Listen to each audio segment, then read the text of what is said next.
Have any of your songs ever especially moved you when you've sung them or heard them played? And I would add to that, or when you were in the writing process. Yes, quite a few. Actually, I'm a sentimental guy, and some of my songs, not particularly the sad ones, that it's weird to me. I think writers will know what I mean, that you don't know until you go and sing your song in front of people. It's not what the people all standing up and cheering. It's what you feel when you're singing to them the first time. I'm talking about a song that nobody's ever heard. And so sometimes when I'm writing a song that actually turns out to be an uplifting song, to me seemed so sad when I was writing it, I would cry. And but the more I'd sing the song, I realized that there's a song called "That's the Way That the World Goes Round." When I wrote that, I thought, this is really sad, you know. and when I sang it, just the verses seemed to be sad, and the chorus seemed. Do you know what I mean, Peter? Because you write a lot. I mean, you don't always know what your song's about until you are able to sing it to somebody else. That feeling you get about the song. Yeah. Often the feeling I get when I sing it for people is, oh, that one wasn't really. I see. I know that feeling. But yeah, and you've had people sometimes don't know how to take your songs. I've seen people actually laugh at lines at times that are the saddest line in a song. Can you talk about that? When I used to sing Sam Stone before I put it on a record,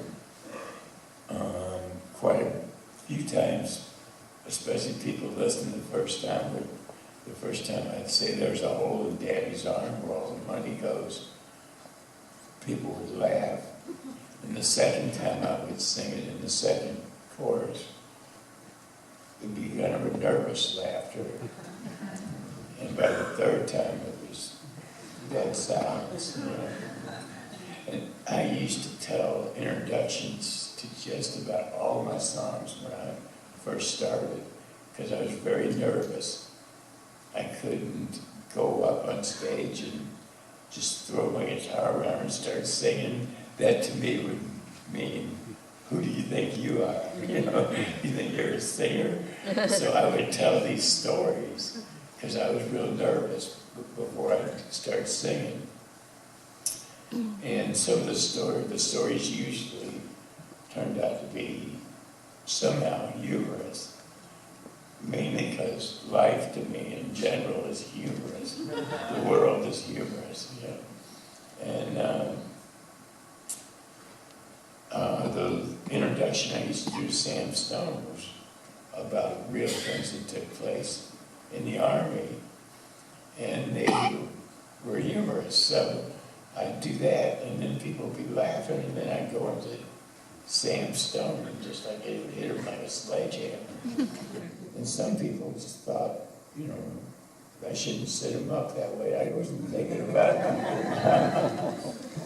That song also, it's you have this. It's almost like a boxer sometimes in your songs where you're jabbing, and then there comes the roundhouse, and sometimes the roundhouse comes first. Now when there's a hole in Daddy's arm where all the money goes, and Jesus Christ died for nothing, I suppose. And then you say, little pitchers have big ears. Are you familiar with that saying? Yeah, I am. I ran into a lot of people that never heard of that. I thought everybody had heard of that. I remember my mother saying that around the house when me and my brothers were small, you know. And Was Sam Stone the first time that you did this, kind of immediate, like humor followed immediately by devastation followed by humor, like a great episode of MASH or something? I never thought about it following up anything. It was, to me, I was trying to, I wasn't singing about a veteran. You know, that wasn't the idea, to give information about something that was going on at the time.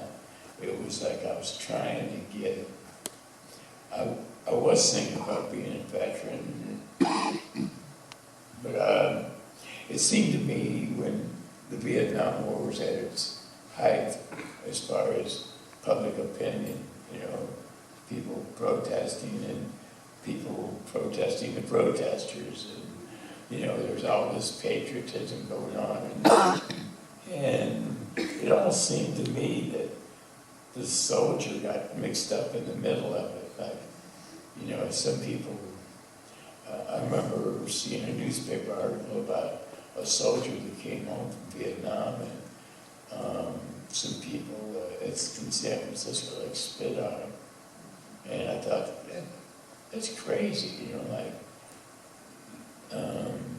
it's not so much what the war is about, it's like the soldier is the soldier, you know. And I was trying to write a song about how terrible it was, the war was, and what effects it had on the soldier coming home, you know. And anyway, I'm getting up. I told you I'd get off track here. Would you mind sharing that one? Sandstone. Just for a moment of levity and uplift. It's a real. Sometimes when people ask for that, I just say, "That's a really sad song." I mean, there's no light moment in Sandstone. You know, maybe I'll just sing a verse and a chorus. Sure. Take everybody to the edge of the cliff. Yeah.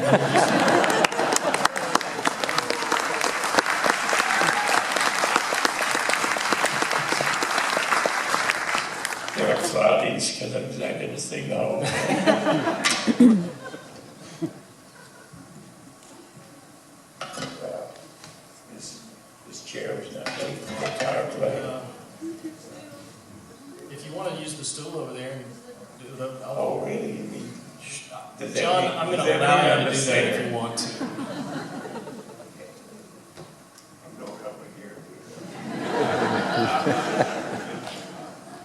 How you doing?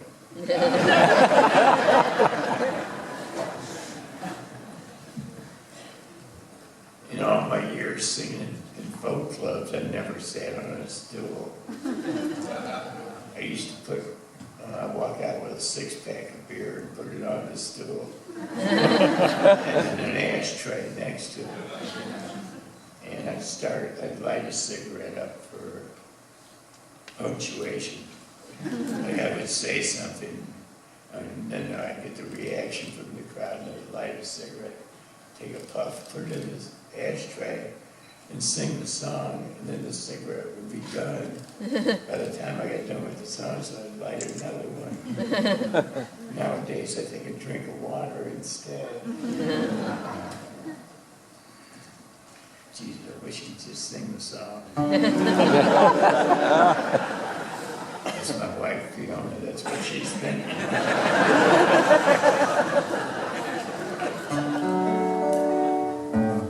Sam Stone came home to his wife and family after serving in the conflict overseas. And the time that he'd served has shattered all his nerves and left a little shrapnel in his knee. But the morphine eased the pain, and the grass grew around his brain, and gave him all the confidence he lacked. With a purple heart and a monkey on his back, there hole in Daddy's arm where all the money goes. And Jesus Christ died for nothing, I suppose. Little pitchers have big ears, don't stop to count the years. Sweet songs never last too long on broken radios.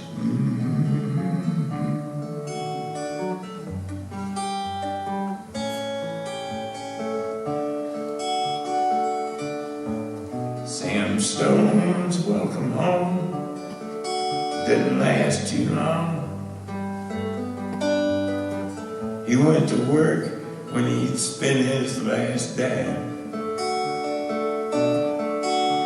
And Sammy took to stealing when he got that empty feeling for $100 habit without overtime.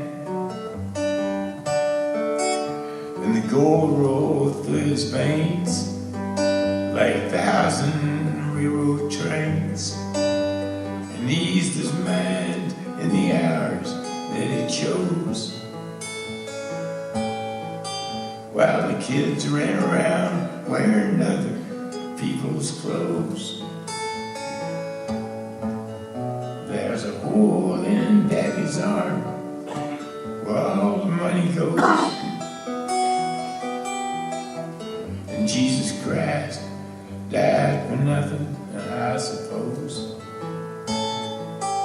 Little pitchers have big ears, don't stop to count the years.